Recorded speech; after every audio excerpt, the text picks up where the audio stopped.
Hi viewers, இன்றைக்கி நம்ம பார்க்குற வீடியோ வந்து சிம்பிள் ரெசிபி பற்றினது. அதாவது வீட்டில் இருக்கிற ஒரு ரவையை வச்சு எப்படி ரவை உருண்டை செய்வது அப்படிங்கிறத நம்ம பார்க்க போகிறோம். இப்போ வேறு ஸ்கூல் வேறு லீவ் விட்டுட்டாங்க. நம்ம சிம்பிளாக ஒரு ரெசிபி செஞ்சு நம்ம குழந்தை வீடியோவுக்கு போகிறதுக்கு முன்னாடி இந்த வீடியோவை பை மோட்டுங்கிற மொபைல் ஆப் வந்து ஸ்பான்சர் பண்ண.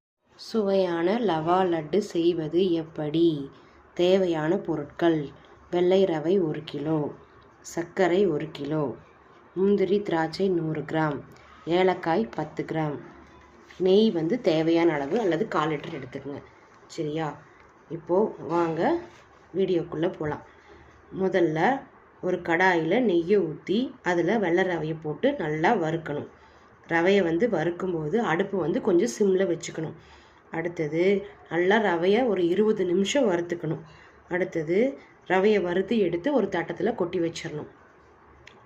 அப்புறம் அடிகனமான பாத்திரத்தில் வந்து 1 கிலோ சர்க்கரையை போட்டு அதில் வந்து ஒரு 600 ml தண்ணீர் விட்டு நல்லா அதை வந்து கலக்கணும். நல்லா பாவு காய்ச்சணும்.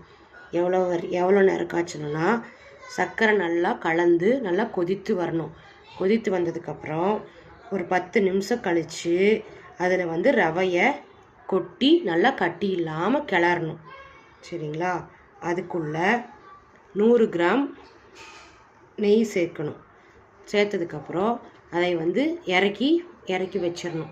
இறக்கி வச்சதுக்கப்புறம் அந்த முந்திரி திராட்சை இது எல்லாத்தையும் வந்துட்டு நெய்யில் வதக்கி அதுக்குள்ளே சேர்க்கணும். அதுக்கப்புறம் அந்த ஏலக்காயை நல்லா பொடி பண்ணி அந்த பொடியையும் அதில் சேர்த்துடணும்.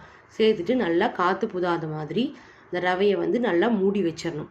மூடி வச்சு ஒரு மணி நேரம் கழித்து எடுத்து உருண்டை பிடிக்கணும். கையில் லைட்டாக நெய் தடவிட்டு அதுக்கப்புறம் உருண்டை பிடிக்கலாம்.